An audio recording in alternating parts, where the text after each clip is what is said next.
Welcome, everybody, to this latest in our series of webinars on important issues emerging in international procurement. This is a session on Buy American and the new U.S. infrastructure legislation.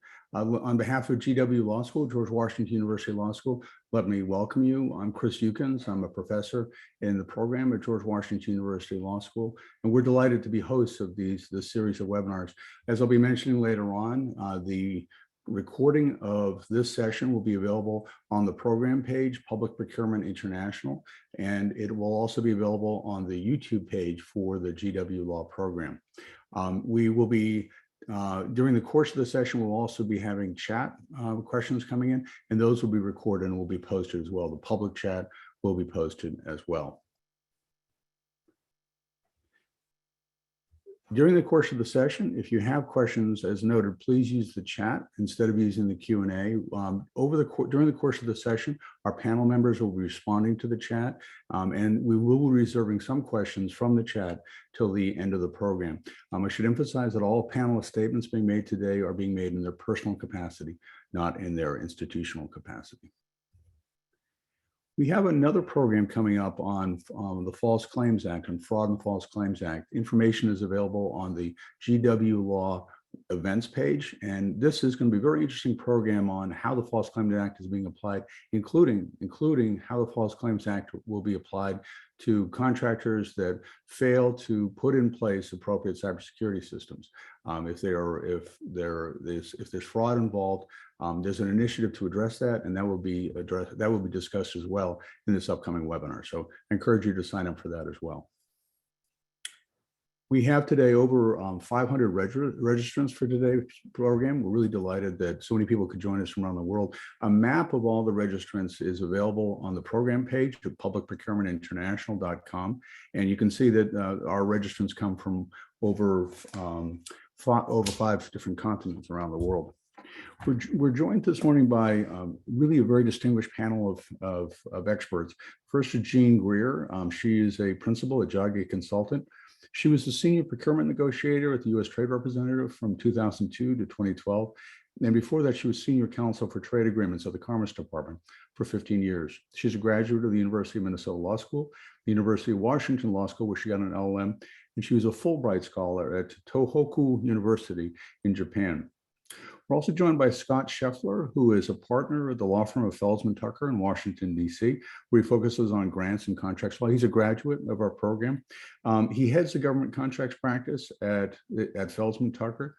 He was previously the U.S. Navy Office of General Counsel. He was a Navy JAG, and he has his JD from UCLA.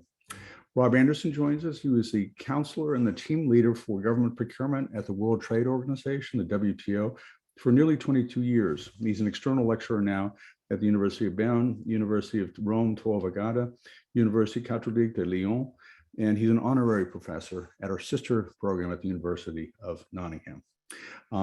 We finally are joined by Eike Klapper, who's had an extraordinarily distinguished career in German politics and at the European Commission. He's currently the first secretary at the delegation of the European Union to the United States in Washington, D.C. He previously worked for DG GROW, part of the European Commission. He was chief of staff for the Secretary General of the SPD in Germany. He worked in the European Commission before that, and before that he was chief of staff to a member of the German Bundestag. Thank you very much to the panelists for joining us today. We're going to, in our classes at GW, we talk about the issues regarding domestic preferences in procurement. We talk about the Buy American Act of 1933, which was really a product of enormous devastation, economic devastation in the United States, and how the protectionism in the United States and in other countries, including importantly in the fascist countries, was used as a form of economic nationalism, and that protectionism led to divisions that in turn helped lead to World War II. The response of the United States and after World War II and what eventually became the European Union was one of opening markets. In our classes, we talk about the benefits of those open markets, but we also acknowledge that there are very serious things, very serious social and economic effects in the United States due to the loss of jobs, primarily in the manufacturing sector, because of opening borders. So these are all important social and political issues. We won't have time today to talk about all those because the legislation that we're focusing on, the infrastructure legislation, was passed late last year it was signed late last year by President Biden. It has so many important technical and policy issues that we need to focus on. We have very limited time, and we'll be focusing on those today. We'll be talking about the scope of the legislation and how it affects federal grants versus procurement. On the procurement side, we'll be focusing on its effect under the Buy American Act, under federal procurement on the Buy American Act. But in the grants, as we'll see in a second, in the grants market, it may have a much larger impact. We'll talk about the trade agreements review that the legislation calls for. And then at the end, we'll have a question and answer session. We'll have an opportunity to take questions from you coming into the chat. If you could provide those questions, we'll be, again, monitoring the chat over the course of the session. Just to sort of set the stage to give you an idea of the scope of the Buy American issues. So the Buy American Act applies to federal procurement, and it actually applies, according to a recent GAO report, it applies to an extraordinarily small sliver of the federal procurement marketplace. The federal procurement marketplace is about $600 billion a year, and GAO determined that the Buy American Act only really applies because it only really applies between the micro purchase limit of about $10,000, normally $10,000, and the Trade Agreements Act threshold of approximately $200,000. In practice, it only applies to $8 billion of a $600 billion marketplace. In contrast, the new legislation, which will apply to all infrastructure spending in grants, the federal grants in total are estimated to come to about $650 billion a year. So they're larger than the federal procurement budget. And infrastructure has been estimated to be about $83 billion. This is a rough estimate. As we'll see in a few minutes, the definition of infrastructure may change at the boundaries, but this gives you an idea of a rough order of magnitude. The Buy American Act issues under this latest legislation in federal procurement are going to be only about 1/10 of, in terms of just dollars, 1/10 of the dollars that we'll see with regards to infrastructure in the grants marketplace. So with that, I'll turn it over to Scott Scheffler. Thank you. Good morning. Good morning to all the participants. Good morning to the panel. And thank you, Chris, for having me.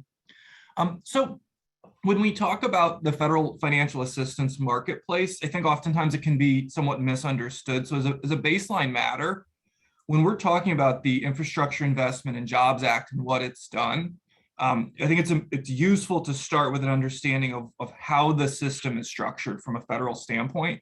So when we're talking about federal financial assistance, federal grants, which we'll talk about how the act impacts it in a moment, what we're talking about is that the federal government, when it expends these dollars, it's passing these dollars along to non-federal entities. And when we're talking about infrastructure, primarily that is dollars they are passing along to state and local governments, either directly or to the local governments via the states. And when they do that, they have enormous power under the US Constitution, under the spending clause, virtually unlimited power to attach conditions to those funds. And so as we talk about what's happening, what conditions are being attached now to infrastructure projects that are federally funded through the grant system, that's what we're talking about. And as Chris mentioned, it's a rough order of magnitude, about 83 billion in federal dollars a year. It actually grows has grown each and every year since about 1930. So pre-2021, where we were on the Buy America provisions, and currently, arguably currently, even with the Infrastructure Investment and Jobs Act, was that there are numerous statutes and regulations that are sort of a hodgepodge, probably 20 to 30 different statutes and regulations that created domestic sourcing requirements in various federal infrastructure programs. There are few good descriptions that aggregate all of those restrictions in one place. I would say the best place to look to understand those, if you're looking for a resource, is the Congressional Research Service periodically, about every 3 years or so, puts out a report on these restrictions. And I referenced one here in the slides if you're interested. What exists in the baseline regulations presently is within the main set of regulations that apply to entities that are spending federal dollars in the financial assistance system. The core set of regulations is something that we refer to as the uniform guidance. You find it at 2 CFR Part 200 in the US Code of Federal Regulations. And Section 203.22 was added actually under the Trump administration to create what I would call a soft preference in all federally funded procurements, really emphasizing, in particular in infrastructure, that the recipients, notwithstanding whether there was a specific requirement under one of the myriad statutes or regulations for domestic sourcing in a particular program, that in all cases, the buyers who are using federal dollars should to the maximum extent practical, be sourcing domestically. And so that's where we've been since November of 2020.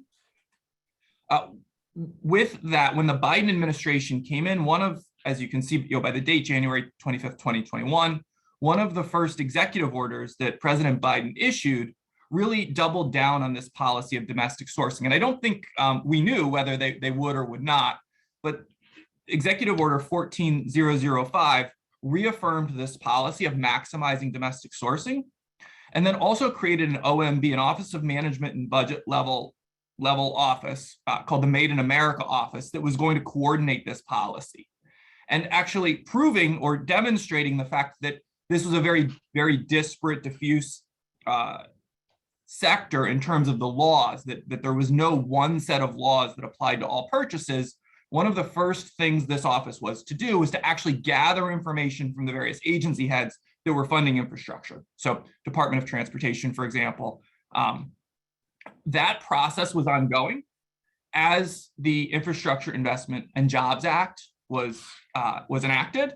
And so it's against that backdrop where agencies are reporting on existing laws, existing legal regimes, and existing waivers with an effort of centralizing and publicizing the waiver process with OMB review that we get the new statute that further centralizes the system, the regime. To date, the reports that were coming from the agency heads, I have not been able to find them publicly. I think it would be a very interesting FOIA request. As you'll see, some of these will become public here in a moment. Next slide.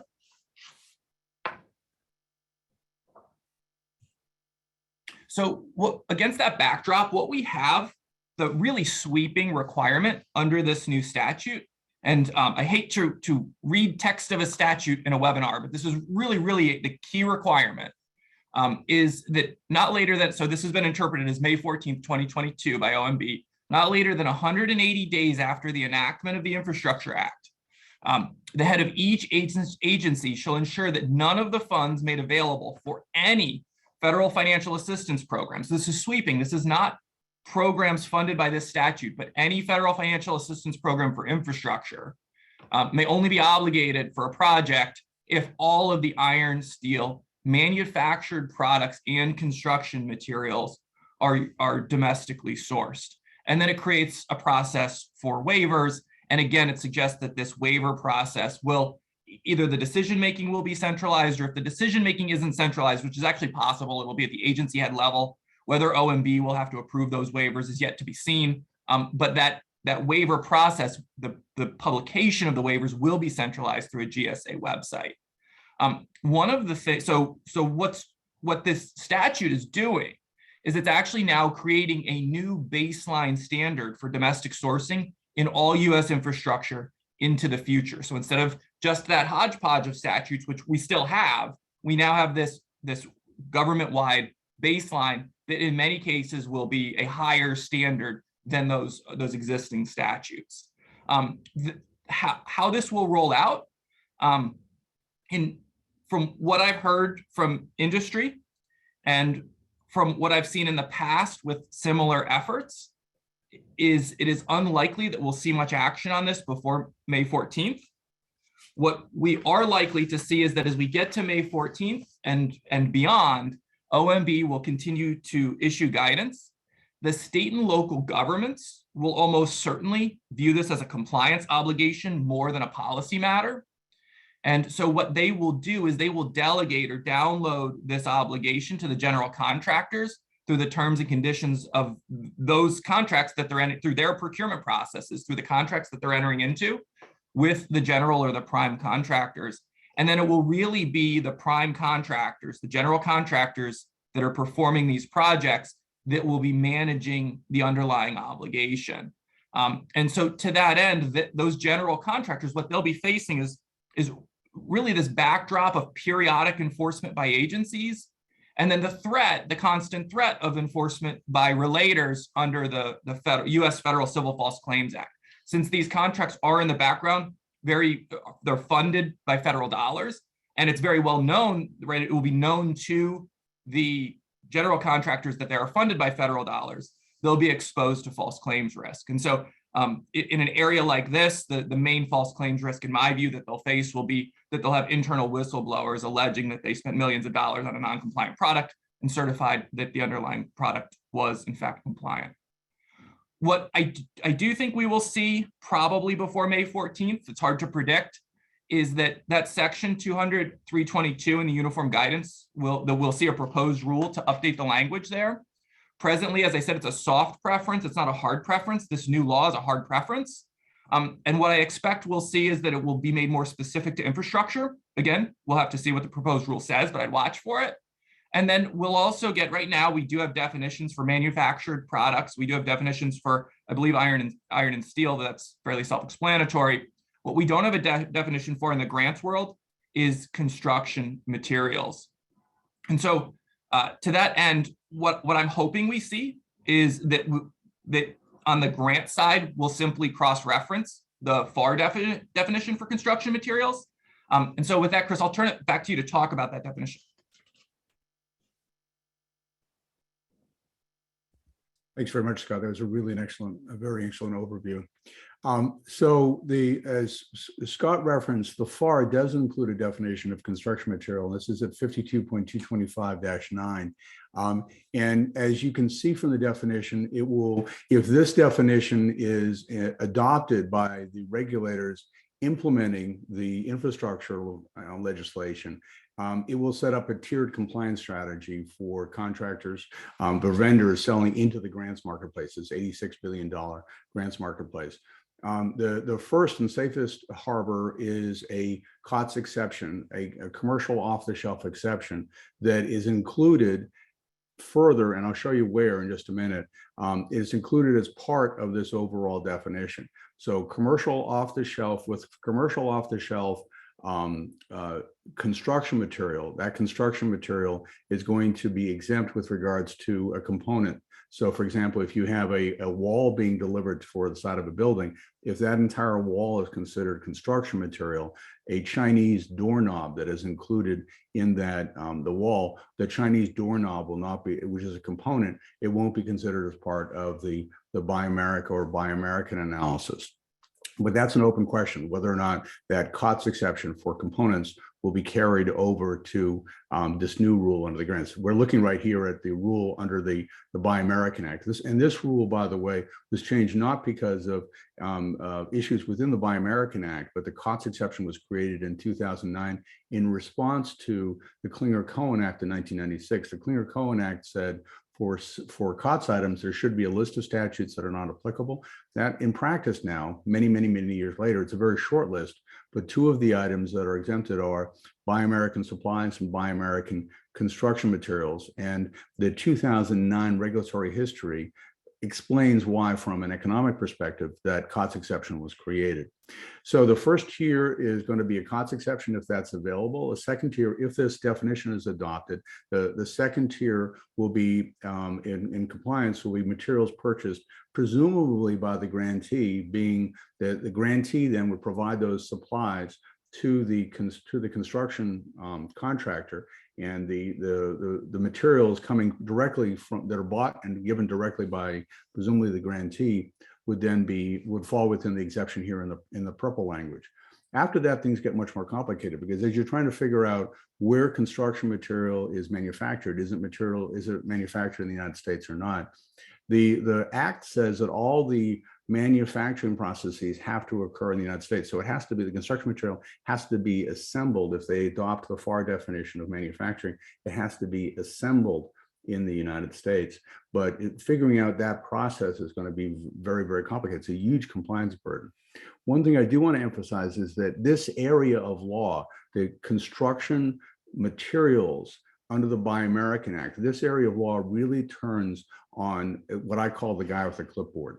There's a person standing and watching a truck come to a construction site, and is making the determination at that point as to the Buy American Act issues. He doesn't have the legal authority, but the entire regulatory structure is built around what is actually delivered to the site. So when I think about this area of law, I think about the perspective of man or woman standing at the construction site waiting for the truck to come in with the construction supplies, because that person with the clipboard is a regulatory pivot point, and it's a unique part of this area of law. What I've done is on the program site, I've added more materials regarding this issue of regulatory implementation. If you go to the main program site and you just scroll down to that yellow block where it says for a closer look at BABA issues, click here. That will take you over to another page I've set up with goes through this regulatory history in great detail. Okay, with that, I'll turn it over to Jean Greer. Thank you, Chris, and welcome to all of you this morning. I'm going to talk about the intersection of trade agreements and Buy American requirements. There's a tension between these two concepts. It's basically the goal of the trade agreements is to liberalize procurement markets, open foreign procurement markets for U.S. Firms. And the aim of the Buy America or Buy American requirements is to protect the domestic procurement market from foreign sources. And so this has been an ongoing tension.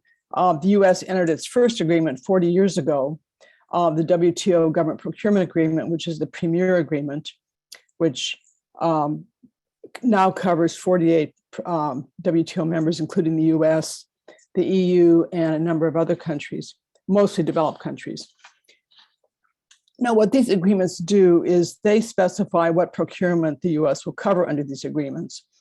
It sets out the agencies, the thresholds, which are monetary values above which the agreements apply. And for purposes of today's discussion, the key issue is probably that for construction projects, infrastructure projects, the threshold is $7 million. So anything above $7 million, if all the other factors are in place, could be covered by these trade agreements. The U.S. also has entered a number of free trade agreements, FTAs, with a variety of countries, and those also have the same kind of procurement obligations.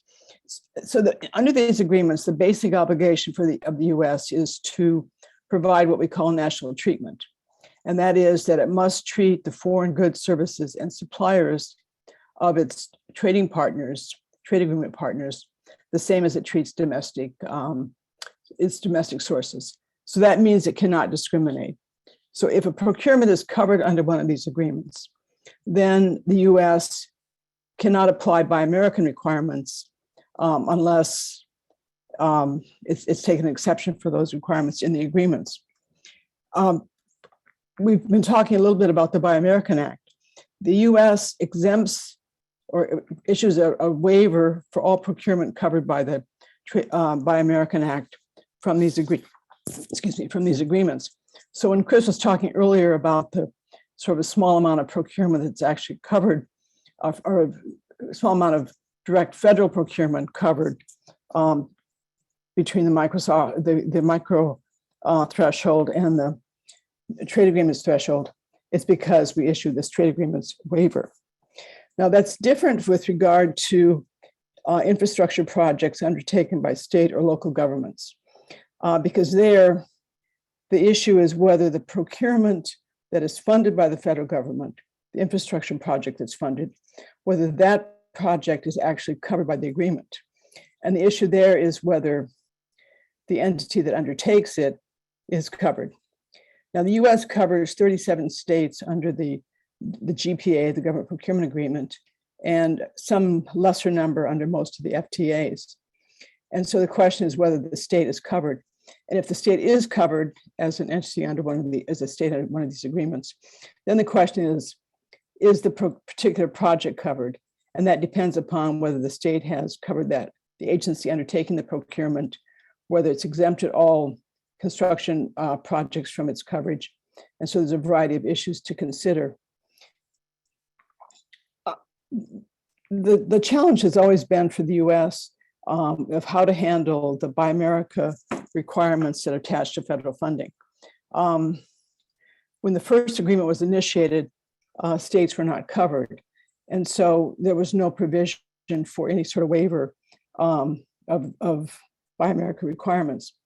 When we did add states in the 1994 WTO agreement, the U.S. waived.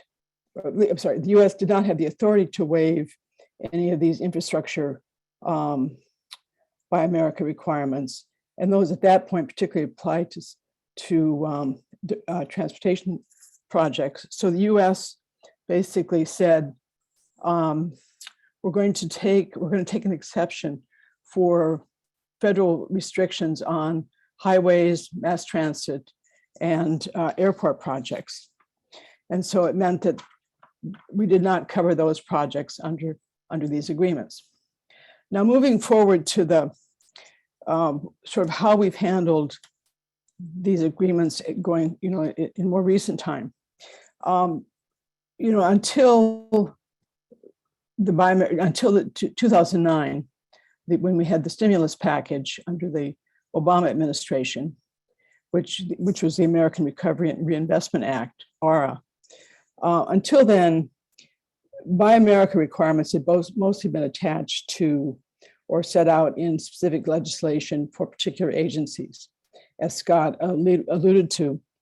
But under the ARA in 2009, it imposed a Buy America requirement, a domestic sourcing requirement, on all the infrastructure projects that it funded.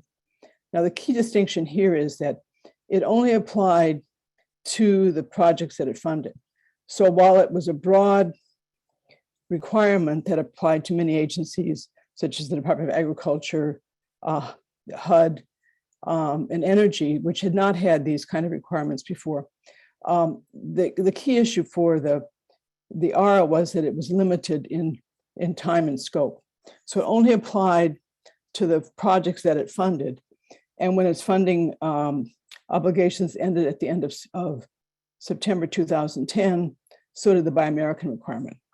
Now, what we have with this new infrastructure law is that it applies to all federally funded infrastructure projects now and going forward. So that means that we aren't limited by time or agency. It means for any project, we're going to have this Buy American requirement. So this sets a new precedent. And this is also going to be a challenge, I think, under the trade agreements, or for the US trying to negotiate trade agreements, is that because these projects are now all subject to this Buy America requirement, the US would not be in a position to offer any new kinds of infrastructure projects in future negotiations, because it would not have the authority to waive the distinction or the restriction. The new infrastructure law also is very broad, as it covers a vast variety of infrastructure projects as defined in the law. Includes everything from broadband to utilities, et cetera. So it's got this very broad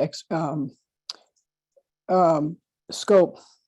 So the issue for those who are participating in these projects, if you want to see whether the trade agreements provide an opportunity to provide or to source some of the project in foreign countries, the question is the product coming from a country that's covered by the agreement, one of the agreements?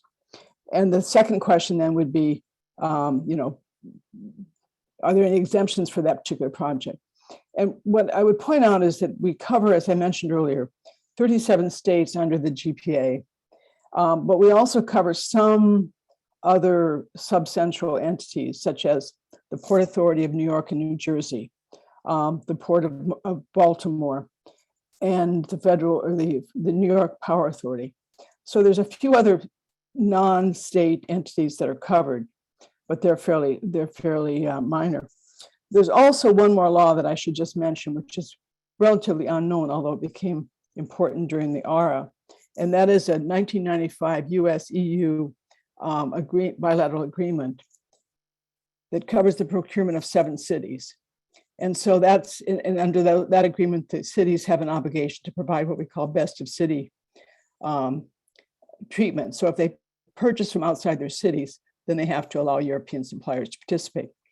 As I said, that it's been relatively obscure, but it became an issue during the ARA implementation.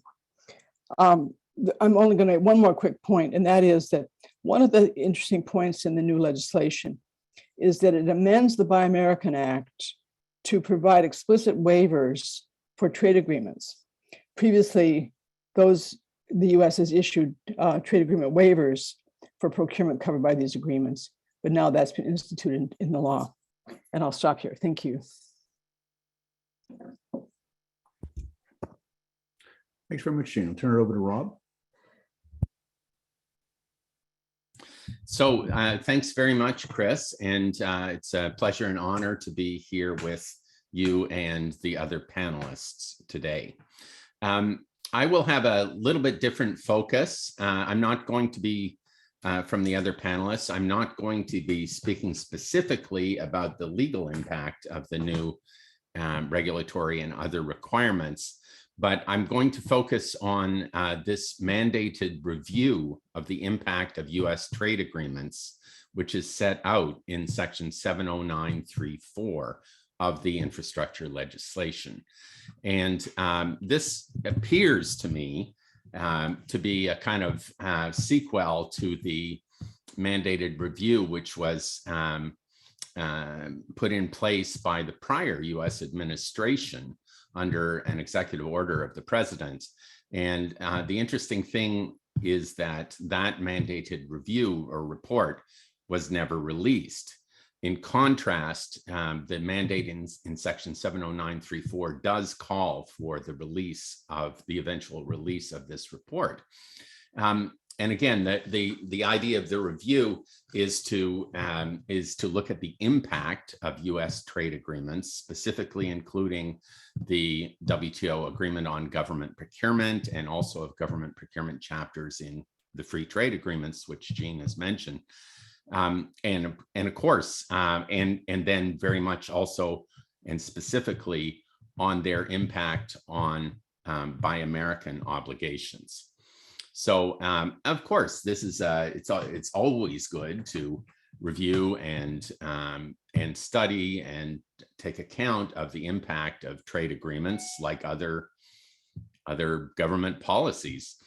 But what I want to do is to make a plea that the government and the associated persons take a positive and broad approach to assessing the impact of these agreements and not focus exclusively and narrowly on their implications for Buy American policies.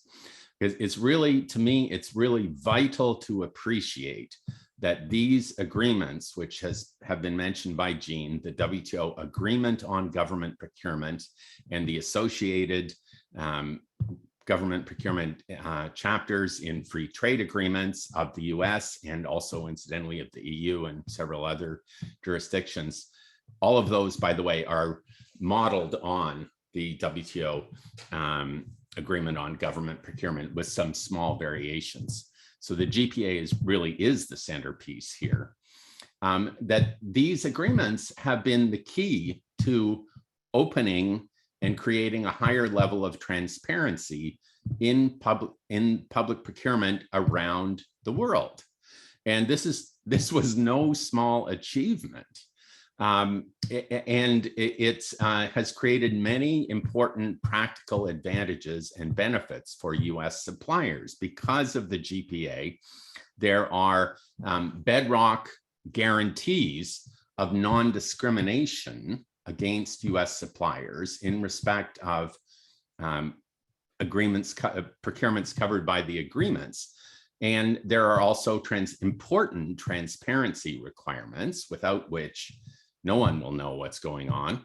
And there are requirements for fair procedures, which are backed up by a specific requirement for what is called independent domestic review, which is basically a bid protest mechanism, which is required by the GPA for all participating GPA member governments.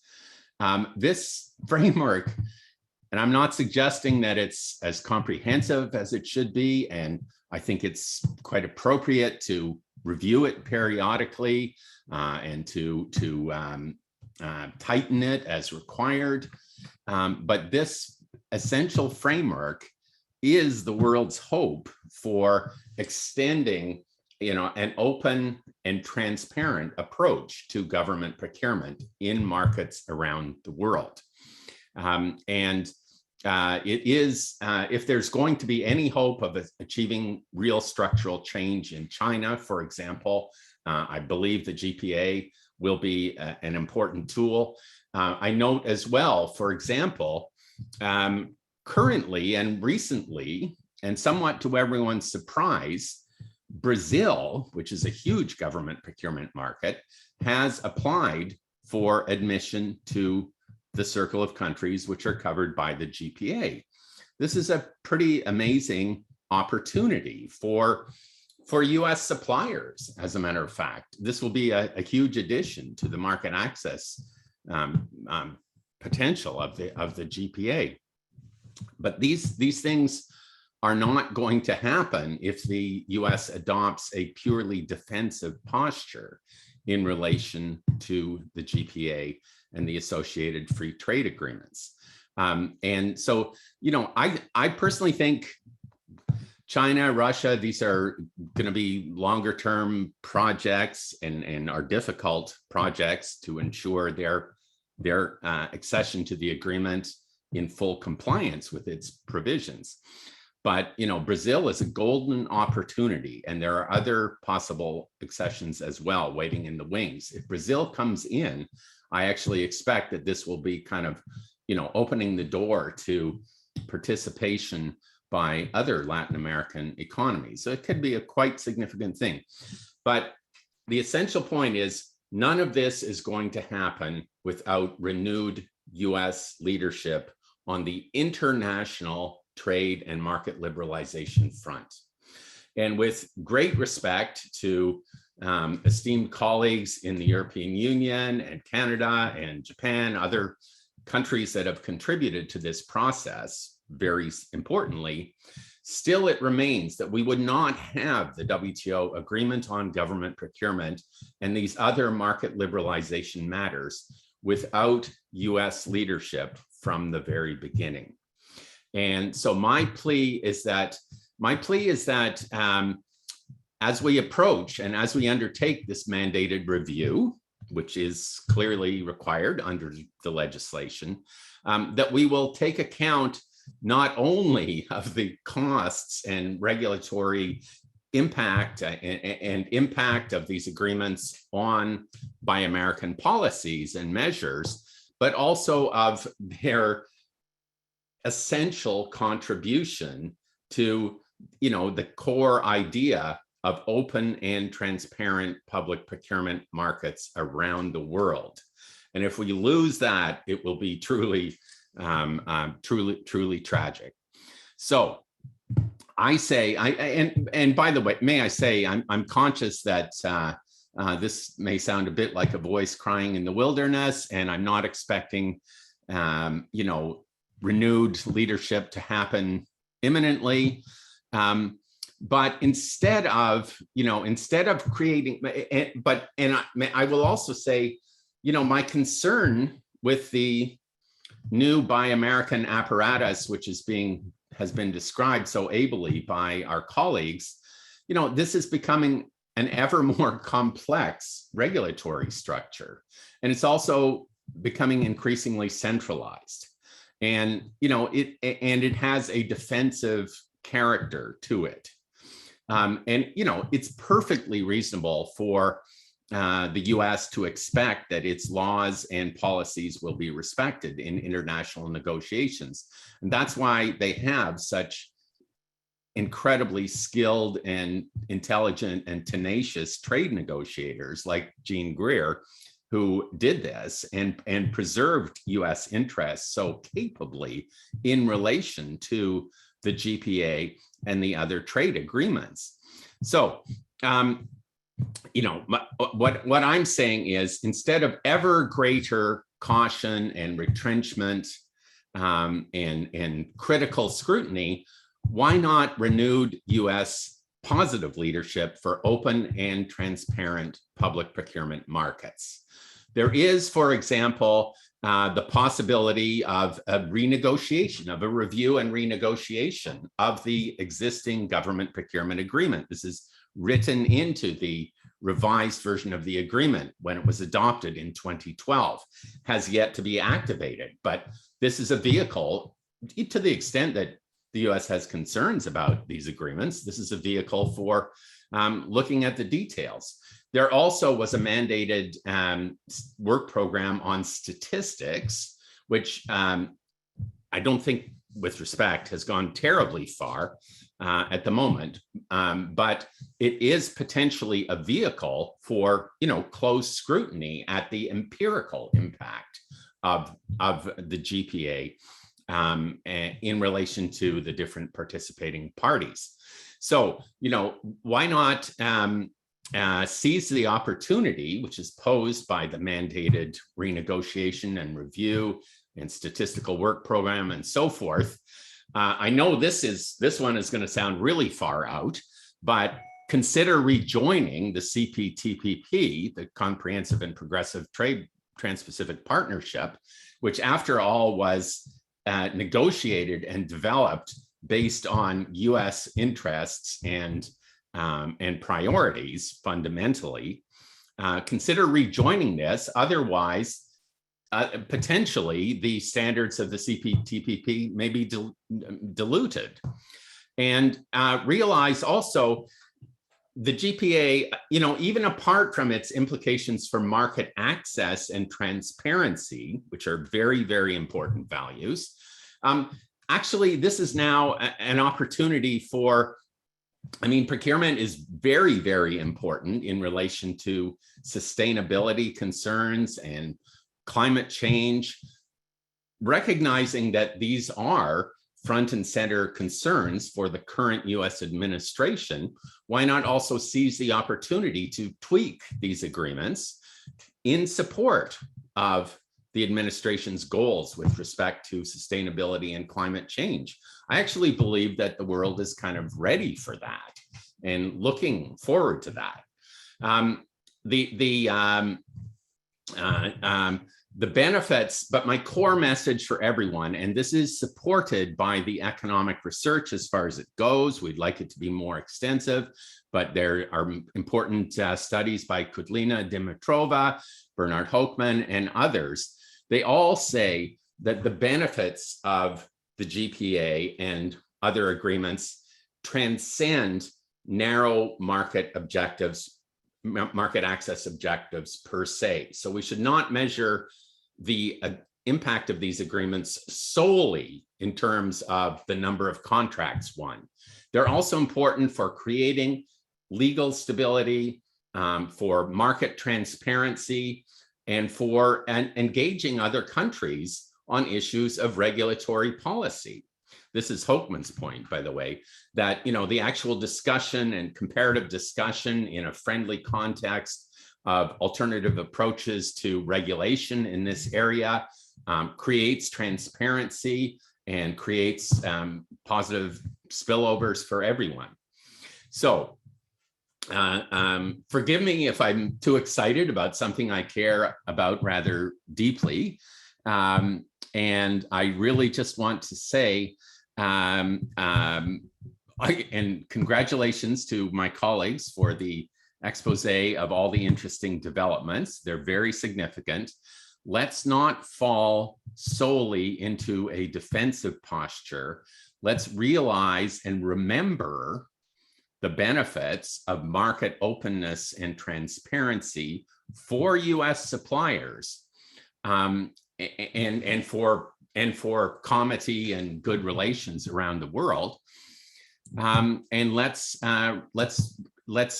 consider renewing our commitment to those goals as well. Thanks very much. Appreciate being here. Thank you, Rob. Thanks very much. Micah, the floor is yours. Thank you so much, Chris. It's really an honor to share the panel with the other speakers. I think the easy way out for me would be to say Rob is right and do what Rob says. But unfortunately, I think after being here for 1 year, I need to pour a little of water into the wine. So I'll try to be quick, but I'm just going to share with you my observations on 1 year into the Biden administration regarding transatlantic procurement. And I think a nice way to see what the administration is doing is when President Biden gave his first speech to both chambers of the Congress back in April. As a new diplomat here, I was super motivated and took the transcript the White House had published before the speech and followed line by line. And then he came to Buy American and he went off script. And instead of following the line, he said, Buy American. And oh, by the way, that does not violate any trade agreement. So either he himself is very much aware or one of his aides is very much aware that Buy American obviously is a problem for us. We like open markets, we like open procurement, but it shows you a bit in a nutshell where the Biden administration is at. They believe Buy American, that they need that for political reasons. We obviously can debate that. But on the other hand, he had said America is back on the international floor, and we've seen that as well. So I'm just going to cover really quickly a couple of points on that. And the first one is, first one goes to the category Made in America. And Scott talked a bit about the executive order, and there's a couple more points I wanted to raise, which I find really interesting. One is, as Scott said, it was one of the first executive orders that we saw from the Biden administration. Then we were expecting the rule by last summer. It became a proposed rule with a public consultation, a consultation that was extended until the end of October. And now it's early 2022, and we're still waiting for the rule. I'm not saying I'm eager to see the rule because there's higher thresholds in, which obviously we think are problematic, but it gives you sort of a sense where the discussion internally in the administration are at as well, because it's connected to a lot of other goals that this administration wants to reach. Second point to that rule, there were, at the end of the rule, there were a lot of questions asked to the public to comment on. So for example, on the IT exclusion, on the COTS exclusion, on the idea of services to be included in Buy American, and on trade agreements. And that's obviously something that we found very problematic, that those questions were asked. And just to be transparent, we are obviously in good exchanges with USTR and the US government, so they are aware of our issues with that. But reading those questions, we were obviously wondering, like, where's this taking us? Is there an idea to expand Buy American? And so far we've been told it's a fact-finding mission, but this is something that we are following really closely.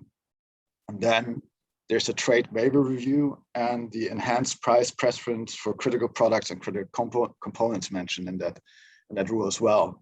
So the idea to come up with a list of products and components that would get a price preference is also something very problematic, I would say, because it's in that notion of supporting the local or made in America compared to products produced by partners, which is obviously, as I just said, America's back is something that we're looking forward to work with them as partners. But I don't want to be all negative. Personally, I think the director of Made in America, the Office of Made in America, and the waiver website, I think it's a very positive development because we've seen a lot more coordination, we've seen a lot more accountability, we've seen a lot more transparency. And I believe that the more transparency you put on Buy American and accountability, you will see that the economic effects that they want to create are not that positive, that actually the political gains that they see might not be worth what they're doing. So I'm rather confident. And when you look at the waiver website, that's a bit of a statistics we did. So the proposed rule includes a number of Buy American contracts in 2020, which would amount to almost 83,560. And then you look at the waiver website for waivers in 2020, and those were 28,500, which tells you that almost a third of those contracts, or fourth, depending on if those contracts are included, if the waivers are included in the contract number, will actually get a waiver, which I personally feel like is a high number. So, and you can also see the names of the companies and everything. So there's a lot of transparency. And I think it's a good way to start arguing about why Buy American might not be the right way forward, besides the obvious point of thresholds. But to add to that, I think it goes a bit beyond Buy American. So we saw a lot of other proposals from the Biden administration. The supply chain review included a lot of proposals on reshoring, onshoring. The Jones Act is still around. And if you think about offshore wind, it's going to be an issue. It's also a sense of this Made in America. The Build Back Better proposal has a tax on electric vehicle tax credits, which would only go to US unionized cars. So I think it's not technically, it's not only Buy American, it's a bigger notion within the Biden administration of Made in America, which they feel like they need this politically. But now I'm coming to the positive part that we're seeing, and America is indeed back. Rob mentioned GPA, WTO was mentioned. One of the first things Biden administration did was to withdraw the push to exempt those essential medicines from GPA coverage. It's often forgotten, but that was really a positive step in the right direction. Very much. We're working closely with USTR and GPA, and also generally in WTO. I think we see encouraging signals. And then second, and most importantly for us, obviously, is the Trade and Technology Council. This is a council that was created at the US-EU summit in June. It's high-level led. It's executive vice presidents on our side. It's Secretary Blinken, Secretary Raimondo, and USTR Tai on the US side. We had a very successful meeting in September in Pittsburgh. We have 10 working groups that work on different issues. Procurement is not part of a group name, but obviously comes up in groups like supply chains or green technology. And those working groups are working hard behind the scenes, unfortunately, obviously virtually because of the pandemic. But we're expecting to have another high-level political meeting sometime in the first half of this year. And hopefully we'll have some good proposals that show that we are making progress and America is indeed back.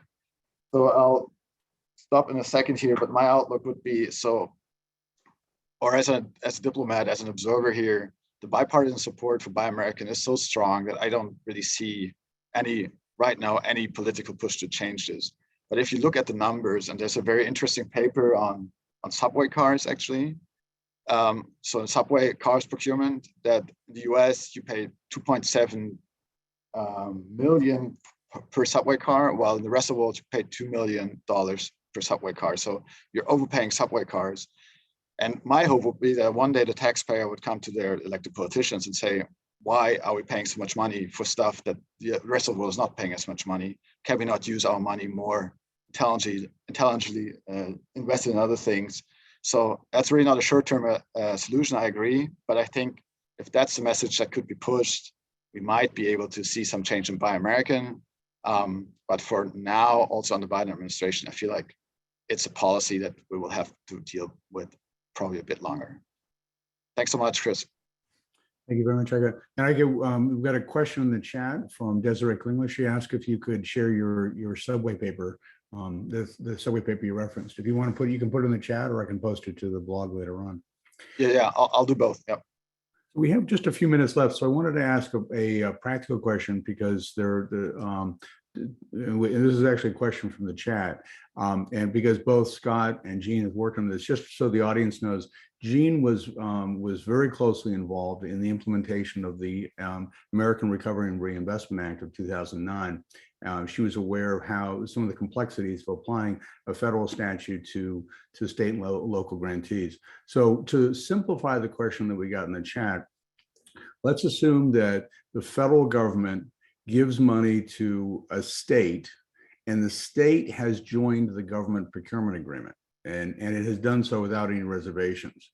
When the state then makes procurement using the federal grants, how would the GPA apply to that? And Scott, do you want to start with whether or not a state as a grantee would be covered by this new statute? And then we can work through how, in fact, the trade agreement might protect this procurement. So in terms of simple federal authority to bind the states when using federal dollars, it's extremely broad. And so a good example of this in this area is that, and actually a lot of people don't know this, but there is a prohibition against local geographic preferences in federally funded procurements presently. It doesn't extend to states because of another exception, but local governments, for example, if a city is purchasing something as a condition of their federal funds, they can't have a local preference for businesses that are located in that city. They certainly could have based on price, maybe there's a reason they would choose that entity. But so the authority is broad. In terms of your question, how do the trade agreements interplay with federal requirements placed on the grant funds? is I see those as really two separate systems. So when the GPA originally was negotiated, a number of states, I don't remember the exact number, I actually wrote a paper on this, but can't recall. It was somewhere in around 20, Gene probably knows the exact number, said that they would participate in certain aspects, they would open certain aspects of their procurements to the international competition. They did that as a separate matter. It wasn't something that was either essentially a condition of the federal funds. They just agreed to comply. And there was this expectation that at least theoretically, the federal government could force them to comply with that obligation if push ever came to shove, though I don't know of any dispute that ever arose. What I would think is if the federal government wanted the trade agreements to apply to federal procurement, to federally funded procurements by states, they would actually have to work that into the regulatory text of either the uniform guidance or otherwise apply it to the funds. If they did that, I think they'd have the authority to do so. First, to answer Scott's question, 37 states cover procurement under the GPA. And when they were asked to do so, they were allowed to take any exceptions that they wanted to take. So there's a variety of exceptions. But in terms of the new legislation, a state is obligated that is covered under the GPA and has an excluded construction, is obligated to open that procurement of the infrastructure to the U.S. trade agreement partners. And there's just sort of two exceptions. One is, unless the U.S. has already taken exception for those kinds of restrictions, and currently the only ones they've taken are for highways, mass transit, and airport projects. So if a project falls in one of those three categories, then the U.S., we would say that it's not covered under the agreements. Because just to back up for a moment, under the Infrastructure Act, as in the 2009 law, it says that the domestic preference will be applied in accordance with U.S. international obligations. So if the procurement is covered under the agreements, then the Buy America requirement would not apply. So except for, as I mentioned, airports, highways, and mass transit projects, all of the other projects, if they're over 7 million, undertaken by a state covered by the GPA, would not be subject to the Buy American requirement in the Infrastructure Act. Thank you very much. Thank you both for working through that. We have time just for one quick question, and I want to put it to Rob. And Rob, a number of the Biden administration initiatives that Ike has been talking about that cause concerns to our foreign trading partners, those initiatives are really directed to supply chain issues, many of which emerged during the pandemic. If the U.S. creates protected categories of procurement. So, for example, if there's research and development funded by the federal government to address supply chain shortcomings, and then there's protected procurement for the products that are developed and sold through that initiative, is that stream, which is an increasingly popular approach to this type of industrial policy, is that type of initiative covered by an exception to the GPA, or could it be a trade violation?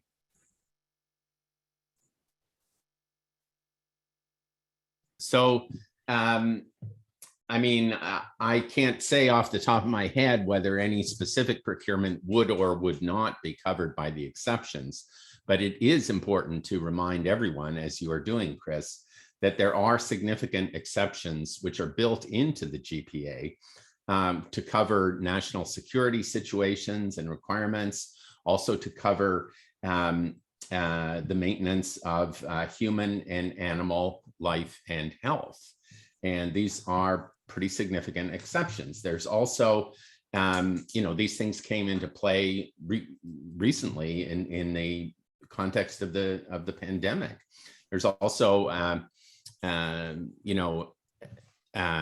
special scope for implementing what the GPA calls limited tendering or single sourcing in response to situations of emergencies and urgent circumstances. So, and actually I want to mention that, the biggest, or one of the big and important exceptions and exclusions in the GPA is simply the thresholds. The thresholds are pretty significant. 130,000 SDR is kind of the lowest threshold that is there for central government purchasing of goods and services. The thresholds tend to be significantly higher for subcentral governments, and so forth. So actually, there's lots of space within the existing GPA and other trade commitments of the United States to implement, to implement Buy American and or other special policy objectives and prerogatives. So I guess this is part of and presumably they will take note of this in the context of the upcoming review, that there really is a lot of policy space there. That's by intention of the negotiators over the years.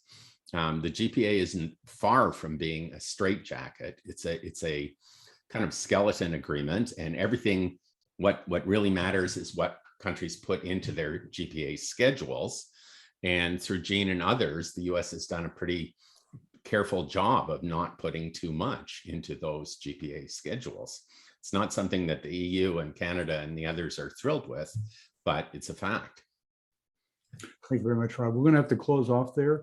The materials, including this video recording, are going to be available on publicprocurementinternational.com, and the video will also be available on the GW Law Public Procurement, the GW Law Government Procurement Law Program YouTube page. I really want to thank our panelists, and if our participants have additional questions, please feel free to send them to me, cukins@law.gwu.edu. My information is available on Public Procurement International. Panelists, you've done a really extraordinary job in covering an incredible amount of material in just an hour. Thank you, Ika. Thank you, Scott. Thank you, Rob. And of course, thank you, Gene. Take care. Bye-bye. Thank you, Chris. Thank you very much, Chris, and everyone. Great to be here. Yeah, thank you.